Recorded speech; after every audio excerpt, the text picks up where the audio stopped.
Before colonization, the Dominican Republic and Haiti were a united island called La Española. The Spaniard, Christopher Columbus, and his crew arrived in 1492 to establish the first European colony. In pursuit of exploration, Columbus began colonizing the western portion of Hispaniola, which consisted of Haiti, as they continued spreading eastward. Spain retained power in La Española for almost 3 centuries until financial issues arose in the empire. To retain funds, Spain sold one-third of the island to France, and the remaining two-thirds were ceded to France by 1795. Turmoil arose from the continuing presence of French citizens, which caused the Haitian Revolution to erupt. The French, with their own revolution occurring, did not have the military capability to withstand the Haitian rebels, as they gave independence to the Haitians in 1804. After gaining independence, Haiti forcibly annexed Dominican individuals from their country. Haiti was slowly becoming a new, powerful country as it took control of the Dominican people. Conflicts hastily arose between the two nations as the Dominicans saw the high taxation, poor management, and incompetence of the Haitians to be an annoyance, beginning the Dominican War of Independence in 1844. Before the war commenced, the Dominicans drafted a constitution which was modeled after the United States as they elected Pedro Santana as their first president. Santana led numerous bouts against the Haitian army, crippling them with impressive tactics of guerrilla warfare. Ultimately, the Dominicans achieved independence in 1856 with the defeat of Faustin Suluco-Kwe, which was the current president of Haiti. Their victory removed the involvement of Haitians in their economics while shifting the power towards the Dominican Republic, spurring centuries of strife between the two diverse nations. Racism has resided within the Dominican Republic for centuries after the defeat of the Haitian Empire. Yet the profuse racism came from the presidency of Rafael Trujillo. Rafael Trujillo yearned to withhold the prevalence of white skin tone in Dominican individuals. Trujillo initiated an anti-Haitian regime as he was determined to whiten his country. To present himself as white Dominican, Trujillo wore makeup to lighten his appearance to uphold his standards. Yet the horrific defining moment of his presidency is the Parsley Massacre. Trujillo started the massacre in 1937 as he sought to deceive his people by claiming the Haitians were practicing witchery and voodooism, which are practices against their law, while claiming they kept the Dominican opponent in hiding. Dominican troops slaughtered Haitians living near the border with clubs, guns, and machetes while they tried to flee to Haiti.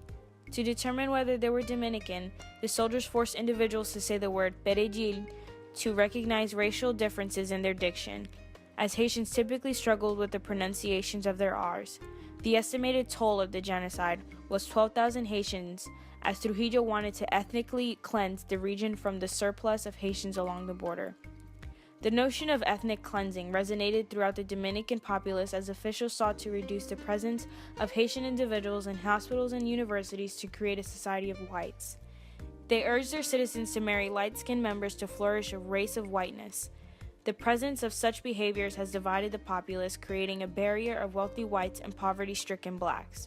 This ideology spurred the denial of Haitian descent for the majority of Dominicans as they desired to retain a seemingly white origin. More than 90% of the Dominican population possesses a degree of African Haitian descent, while only 4% of the population recognize their original heritage in their census. To further the lack of their heritage, they claim themselves as Indio, referring to their skin color instead of their actual race. To demonstrate their disgust of Haitian citizens, in 2014, during the Dominican Carnival, groups from the 31 provinces chose to dress in attire which resembled the Ku Klux Klan to emphasize the dominance of lighter-skinned citizens. Numerous Haitians filed complaints, yet the Ministry of Culture stated that every group is free to choose their themes, whether using elements of the Dominican identity or universal culture in their costumes, as they uphold the idea of Dominican Republic being a free country, which allows their citizens to express their creativity. Whether it be racist or prejudiced, such ideals are allowed to prosper within the society. The Dominican Republic contains a robust economy with various resources which are imported and exported. Yet emanating from Trujillo's reign, the Dominicans sustained a major resource of sugarcanes. The process of harvesting the commodity stems from the use of poor Haitian citizens, alluding to a semblance of slavery. Haitians are collected and brought to the farms and to work for an allotted amount of time. Yet they are deported from the farms before they are paid once their task is complete, leaving Haitians without earning funds from their work. These methods continue on numerous rice, sugarcane, and plantain farms as they seek new Haitian workers.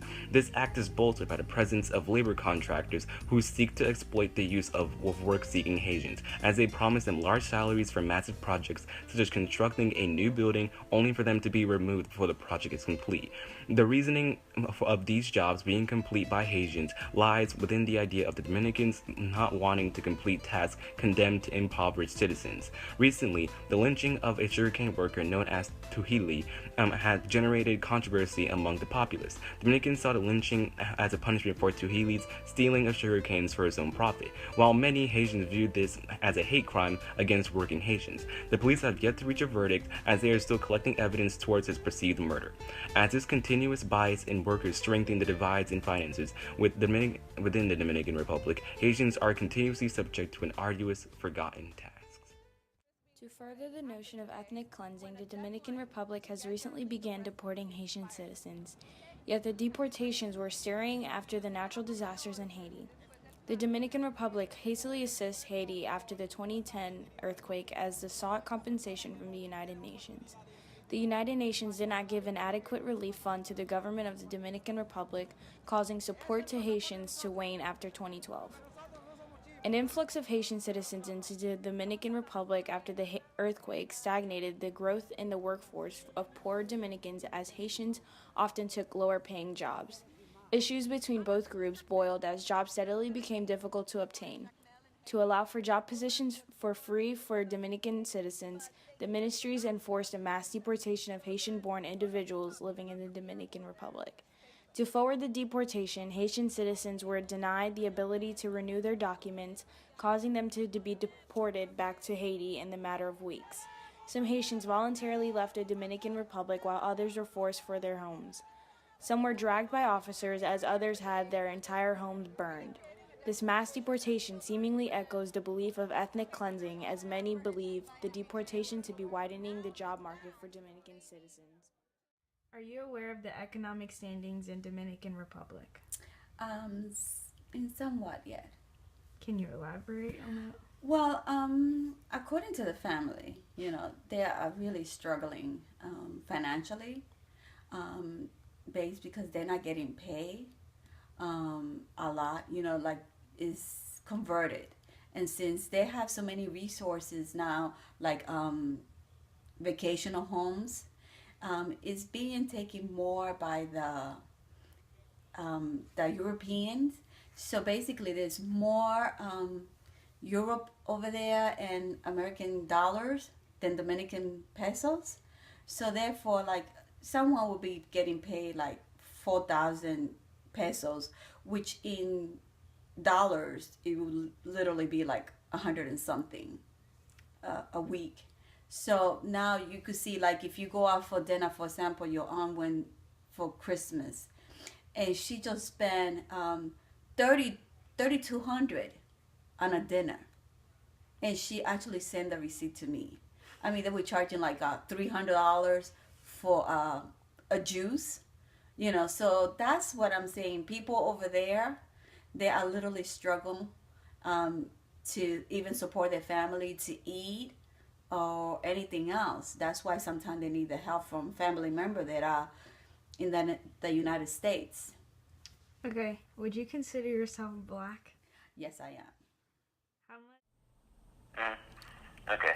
Now my third question is, how much do you know about Trujillo's regime and his actions while he was in office?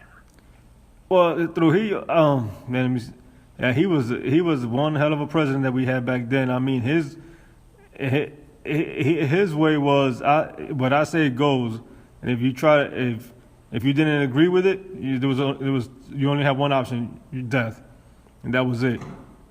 Oh man, just damn, you bring back memories on that, man. When I was going to school for that, wow, yeah. But his regime was just he laid down the hammer, and he didn't care who he hurt, who it was, and even if it was a friend. If a friend didn't agree with him, he was done. That was it. So I mean, the day they assassinated him, man, that was a whole new blessing right there. All right. My fourth question is, do you think racism still exists today in Dominican Republic? Yes, it does. Oh, yes, it does, man. I mean, between Dominicans and Haitians, it does. The fact is, Dominicans. The thing is, you have the Haitians. The Haitians are coming into our country legally, and the government wants to try to impose some kind of like immigration law, and they want to impose it, but they don't want to make it too harsh either. And the fact is that then you have the Dominicans that are getting really mad about these Haitians coming in and doing the jobs that, but basically the same thing that's happening here. You have them coming in doing the jobs that Dominicans should be doing, but the thing is, the Haitians coming in, working on the farms or the food companies and stuff like that, they're getting paid less than what a Dominican will be, and so that's one thing the Dominican people are mad because these owners are taking advantage of that. The fact that they're there illegally, and they're getting away with that. But then again, Dominican people, even though those jobs are there, they feel they should be getting paid more, and instead of proving themselves, hey, look, I'm doing this job. Let me do it. Let me show you how good I am at it, and then you reward me for my worth, for my hard work. And that's one thing they gotta realize also. It's not just because I'm Dominican and I was born here. You pay me this. No, you gotta earn it. Everybody you gotta start at the bottom and work your way up. Yeah, true. All right. So now my fifth question, this does also tie into what you basically just said. How do you go into like more specifics of how do you think like the relationship between Dominicans and Haitians are? So it basically, essentially tying to what you just said. I mean, right now it used to be, the tension is still there.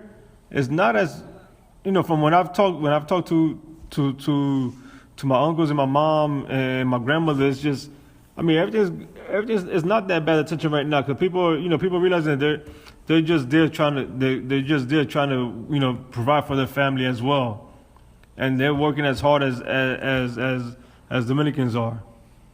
But the thing is, the problem is that the tension where it's coming is that people feel that too many of them are coming over, and then having kids in the Dominican Republic, so their kids could become a Dominican citizen then, and they're trying to overpopulate through that loophole, and that's the one thing that Dominican people are getting a bit more frustrated about because the government is just letting it happen without stepping in and putting a control to it.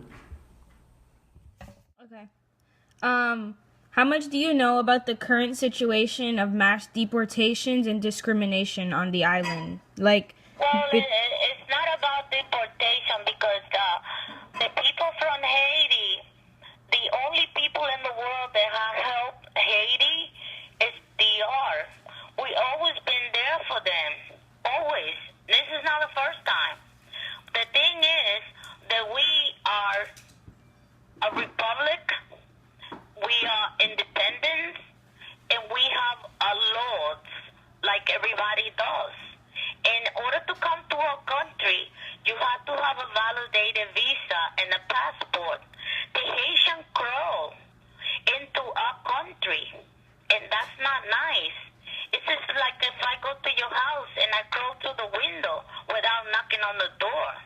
So we have established laws, and we have to go by that. Mm-hmm. So. It's not about discrimination.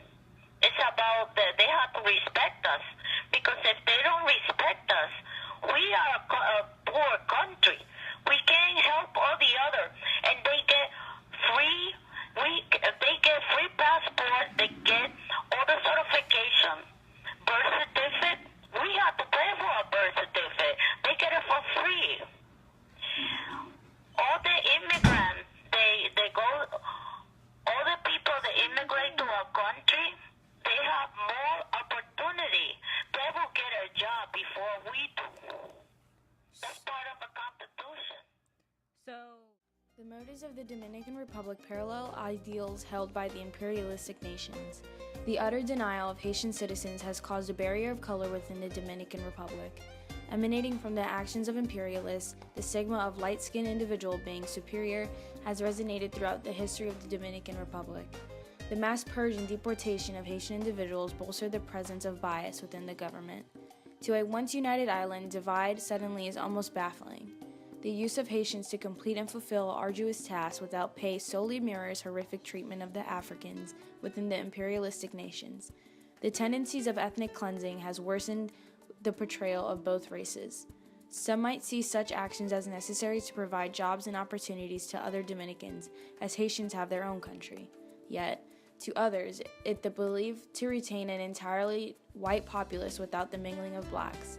The ties between the countries are warning a cloud of uncertainty lies in the faith of Haitians still striving to live within the Dominican Republic as the seek for a better life.